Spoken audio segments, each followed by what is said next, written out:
All right, and good morning, everyone.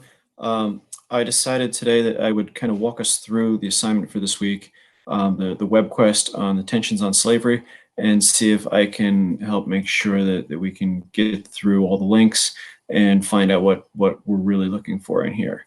All right, so if you have your Google Classroom open and you open up your tensions on slavery assignment for the week, we can jump into it. So let's go.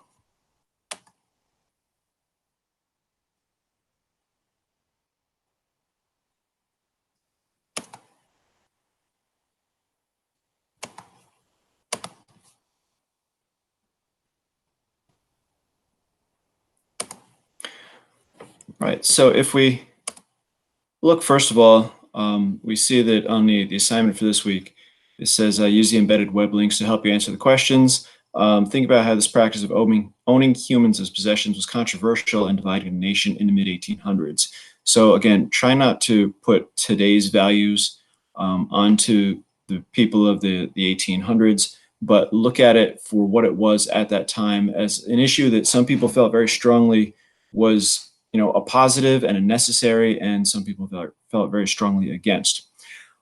You'll see that the first bold-faced definition here I actually gave to you guys is a word called sectionalism, and it's really important because this is sort of the essence of what's happening during this time period in the country. The North is becoming more industrial. Cities are developing. The Industrial Revolution is really taking hold. Transportation between steamboats, the Erie Canal, railroads is really starting to link up the major industrial centers in the cities. Trade is booming, and the population is growing. You have a lot of immigrants coming from Europe, bringing new ideas and helping to grow the cities. And at the same time, the South is very much entrenched in being agricultural. They're growing cash crops, they're growing cotton specifically, and the need for slavery, or the believed need for slavery, was real in the South, even as it was going away in the North. All right, so our first section says, click on the map to answer the following question. Again, that's a site that we're going to go to. And sometimes, let's see, it's going to ask you maybe to allow Adobe Player if you're at home. Maybe your computer already has it. If you're using a Chromebook, you may have to activate that. So you just click on it, and it should bring you up with this map that's comparing the United States in 1861. Now, as we look at that, our first question says, what state has the largest free population? So we're going to have to look here on the side where we have the states, and then there's a population code. And it says free population, and it changes the coloration of our map. And we look at our key here, and we see that the darkest colors has the most people, the lightest colors has the least people. And again, this is our free population. And we can change this, and we can see slave population, and again see that slavery has really gone away in the North, in all the northern states. And again, the darker population is going to be the darker color is the larger population, the lighter colors is our smaller populations. And then we can click on major cities, and we can see that with the exception of New Orleans and Charleston, there's really no big cities in the South, which makes sense because this is an agricultural area. So you've got a lot of farming, which means that you're going to have a population spread out. In the North, you've got the major cities along the coast: Boston, New York, Philadelphia, Baltimore, and then inland cities like Albany, Rochester, Buffalo, Cleveland. These are all linked up by the Erie Canal, the Great Lakes, Detroit, Chicago, the Mississippi River, St. Louis at the fork of the Mississippi and the Missouri rivers. So you have a lot of manufacturing going on here, which is going to also translate to our population growth. And you can see kind of the trail of people following the Erie Canal and the rivers. So back to our questions. What state has the largest free population, and in what state has the most slaves? So you're going to look for the darkest color, and you see the dark color here, 3 million to 3,900,999. Our biggest state in this time period is New York. When we go to the slave populations, we see that 400,000 to just under 500,000 slaves is the dark red. So Virginia, North Carolina, or South Carolina, Georgia, Alabama, and Mississippi. This is the Cotton Belt. This is where the majority of our slaves are going to be in the South. So then what economic activity is found mostly in the North, and what economic activity is found only in the South? So then we go back up here and we look at the economy. So we're going to change the map again. Economy, manufacturing. You see manufacturing throughout the North. You see agriculture throughout the South. And specifically, if we look at the key here, tobacco, and then cotton. Cotton is the big one. And then interestingly, if you look at the railroads, you see that all those cities that we had in the North are being connected together with networks of railroads, but much fewer railroad connections going into the South. So, and that'll come into play later on when we get to the Civil War. So economic activities for the North, economic activity for the South, and then how does the map explain sectional tension? So sectionalism, the idea that you're different from the other side. So do we see here in our manufacturing and in our agriculture and in our slavery, do we see how the North and the South are really becoming different places? Okay, so we can move on now to the second block. And the second block of questions here is talking about slave codes. It says, look at the page, slave codes, and then list 3 codes and how they took away rights from slaves. So we'll click on the next link here, and this should open up a page for us. That's going to explain some about slavery and slave codes. And of course, it's not working for Mr. Taylor at the moment, but we hope it will.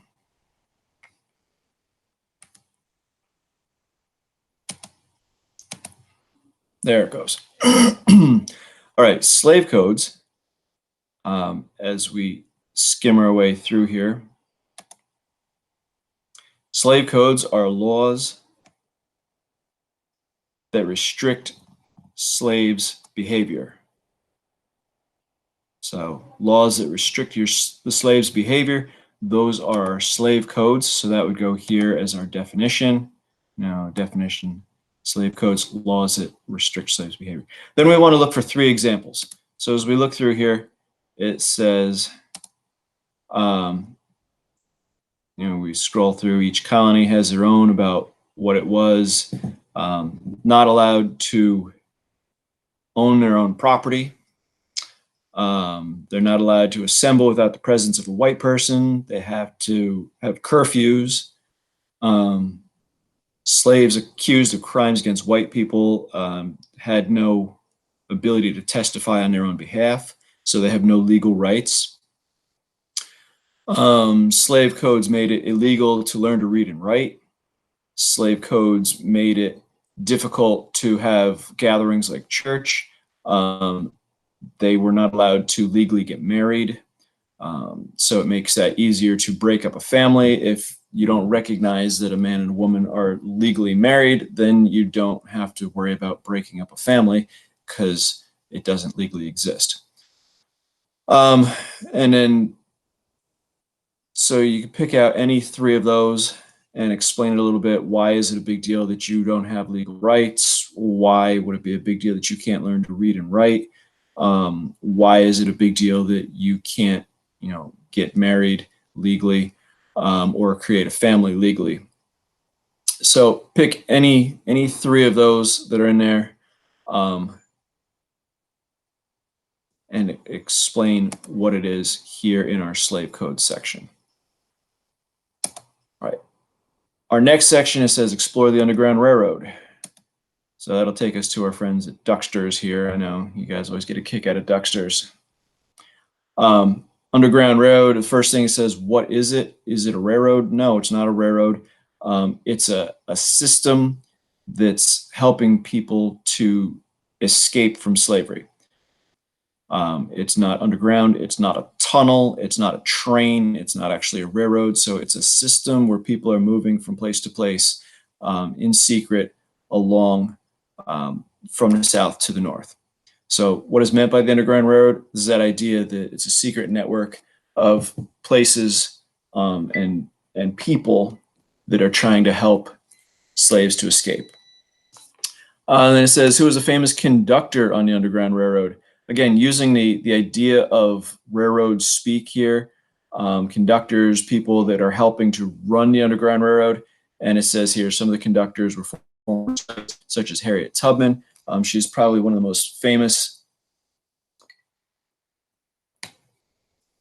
slaves credited with running back and forth. She makes multiple trips into the South, helping hundreds of people to escape. She's so famous for doing this that slave owners across the South put a bounty on her head. They want her arrested. They want her brought to trial. They want her executed because she is literally stealing millions of dollars in human cargo from the South. So Harriet Tubman's our famous conductor, and about how many slaves are successful in their runaway to freedom. As we scale through here, who worked, how did it actually travel, was it dangerous?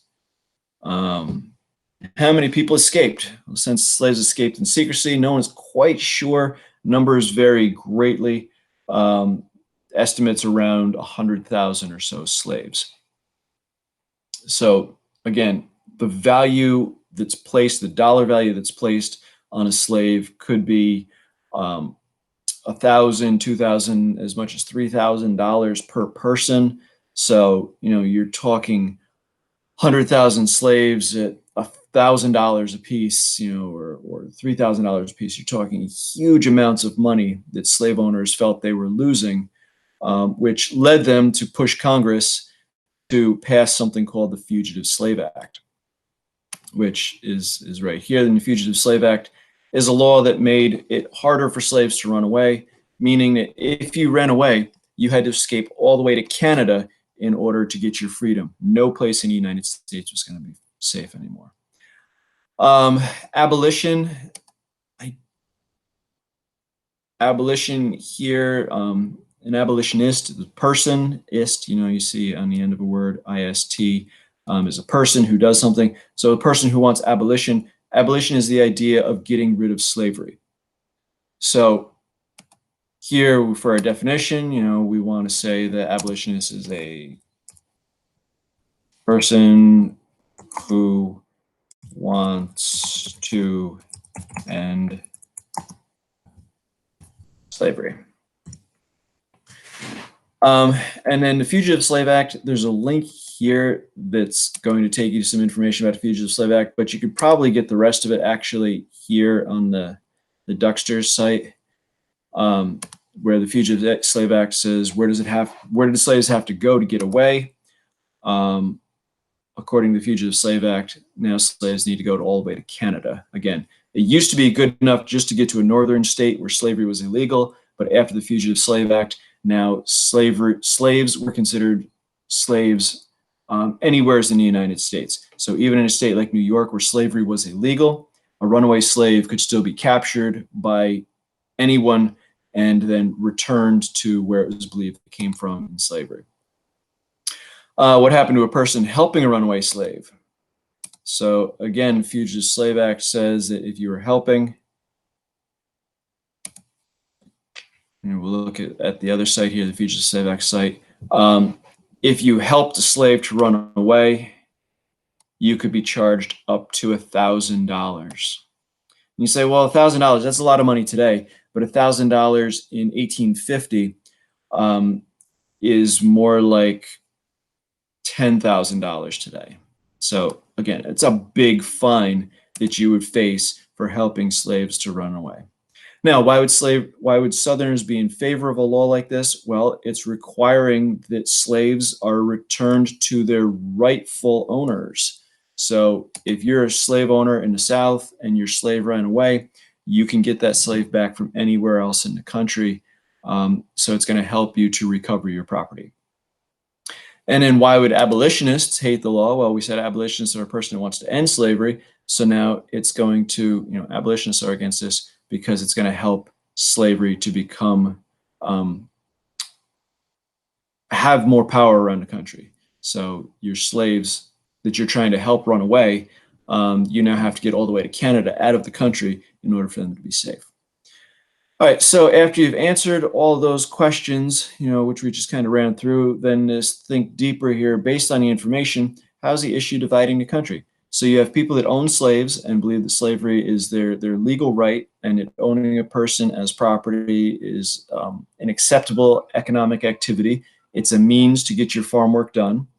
And at the same time, you have Northerners who are abolitionists who are saying slavery should be illegal, and it's time now to look at ending slavery. All right, so as we finish this up here, today go through that. If you have questions, again, email me questions, post comments, in the Google Classroom on the assignment if you have a specific question. But hopefully that'll help you to get the work done. All right, so as always, stay safe, wash your hands, cover your face when you go out into public. And if you have issues or questions, please email me as quick as possible. Have a good afternoon.